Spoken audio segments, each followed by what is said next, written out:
Welcome to speaking. I am Rajshekhar. আমরা আগে যে টেন্সগুলো আলোচনা করছিলাম আজকেই আবার সেই টেন্সের আলোচনাই চলছে। টেন্সের আলোচনাগুলোকে আমরা করতে থাকবো। আশা করি তোমরা পুরনো ভিডিওগুলো দেখছো, পুরনো ভিডিওগুলো দেখতে থাকো। তাতে যদি কোনো রকম অসুবিধে বোধ হয়, কোনো কোশ্চেন্স থাকে, অবশ্যই কমেন্ট সেকশনে জানাও। তো আজকে আমরা একদম নতুন আরেকটা টেন্সের পোর্শন নিয়ে চলে এসেছি তোমাদের সামনে। সেই টেন্সটার নাম হচ্ছে পাস্ট পারফেক্ট কন্টিনিউয়াস টেন্স। একই রকমভাবে সবার প্রথমে বলছি পাস্ট পারফেক্ট কন্টিনিউয়াস টেন্স কাকে বলে, কোন কোন সেন্টেন্সগুলোকে আমরা পাস্ট পারফেক্ট কন্টিনিউয়াস টেন্সের মধ্যে রাখবো, সেই পাস্ট পারফেক্ট কন্টিনিউয়াস টেন্সের কনস্ট্রাকশন কেমন হবে, এই সমস্ত জিনিসগুলো নিয়ে আমরা আলোচনা করব। তার নেগেটিভসগুলো নিয়ে আলোচনা করব, নাবাচক বাক্য কেমন করে করতে হবে, কোশ্চেন কেমন করে করতে হবে, এই সমস্ত জিনিসগুলোকে নিয়ে আমরা আলোচনা করব। ওকে, তো বন্ধুরা সবার প্রথমে বলি পাস্ট পারফেক্ট কন্টিনিউয়াস টেন্স কাকে বলে, মানে কোন কোন সেন্টেন্সগুলোকে আমরা পাস্ট পারফেক্ট কন্টিনিউয়াস টেন্সের মধ্যে রাখবো।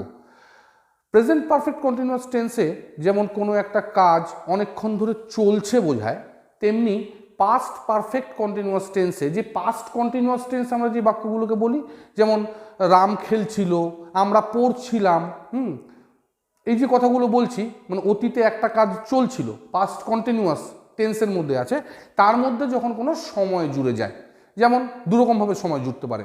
যেমন আমি বললাম যে আমি আজকে সকালবেলায় 4 ঘন্টা ধরে পড়ছিলাম, তুমি বিকেলে 2 ঘন্টা ধরে খেলছিলে।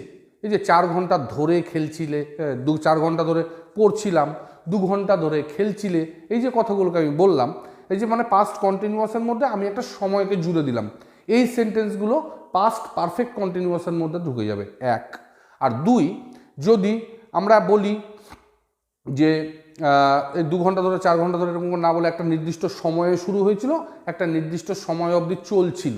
যেমন আমি সকালবেলায় 8টা থেকে 10টা অবধি পড়ছিলাম, আমি সকাল 8টা থেকে 10টা অবধি পড়ছিলাম। এই যে একটা স্টার্টিং পয়েন্ট বললাম, একটা এন্ডিং পয়েন্ট বললাম, এই দুটো জিনিস এই সময়টুকুর মধ্যেখানে আমার কাজটা চলছিল বললাম।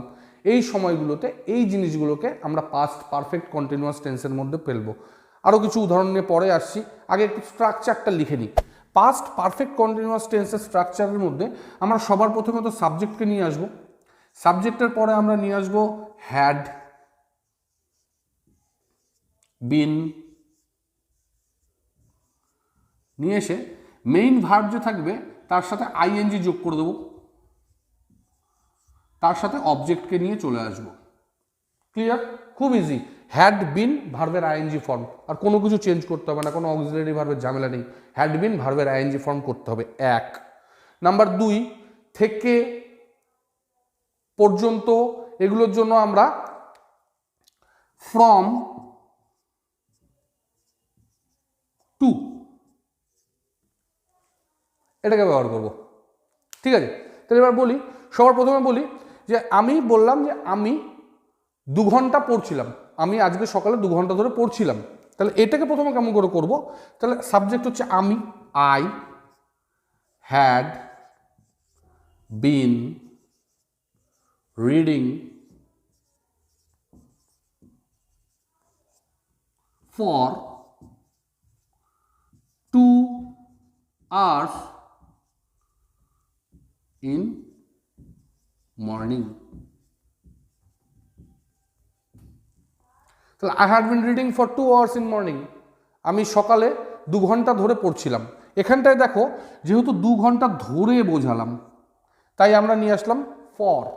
ঠিক আছে, এবারে 2 ঘন্টাটাকে যদি আমি সময়ের মধ্যে নিয়ে যাই, অর্থাৎ আমি সকাল 8টা থেকে 10টা অবধি পড়ছিলাম, তখন কিন্তু আমি এই সেন্টেন্সটা এইভাবে করে লিখব, I had been reading from, থেকে, কটা থেকে? 8টা থেকে, তাহলে 8 AM টু 10 AM।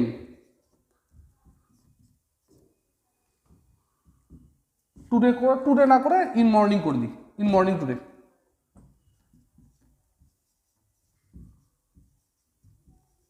তাহলে এটাতে কি দাঁড়ালো, I had been reading from 8 AM to 10 AM in morning.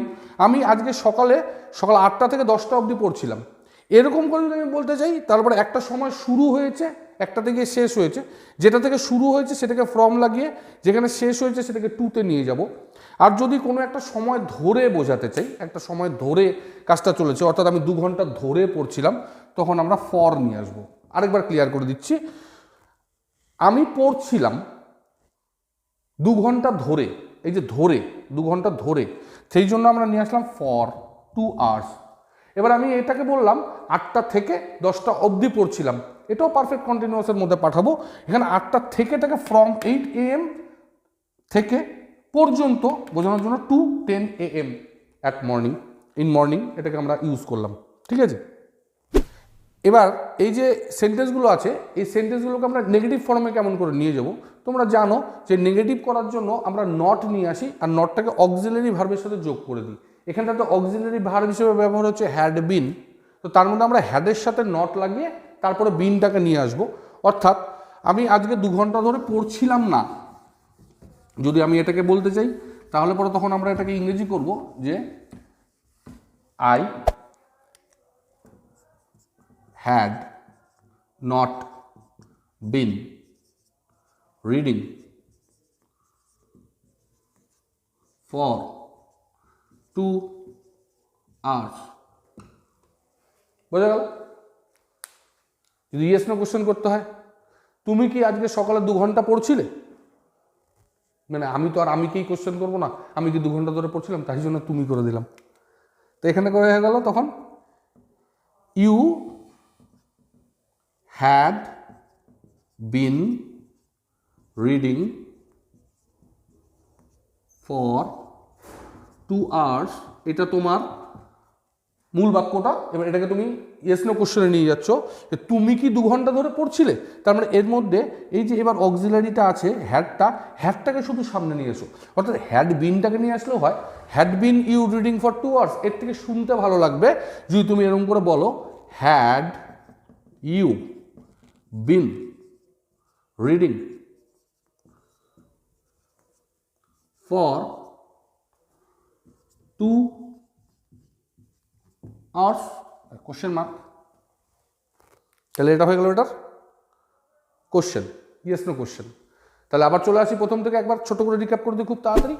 Perfect continuous কোনগুলোকে বলছি, যখন অতীতে একটা কাজ কোনো একটা নির্দিষ্ট সময় ধরে চলছিল, কিছুক্ষণ নির্দিষ্ট সময়ের জন্য চলছিল, তাকে আমরা পারফেক্ট কন্টিনিউয়াসের মধ্যে আনবো।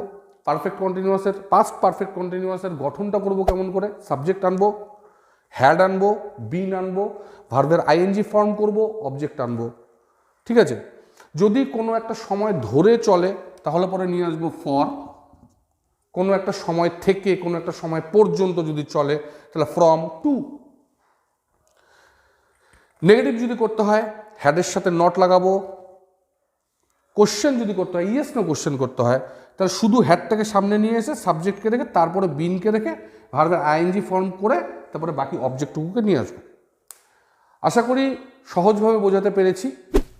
যদি ভিডিওটা দেখার পরেও কোনো রকম কোশ্চেন থেকে যায়, আরও অন্যান্য কিছু কোয়ারিজ থাকে, অবশ্যই কমেন্ট করো।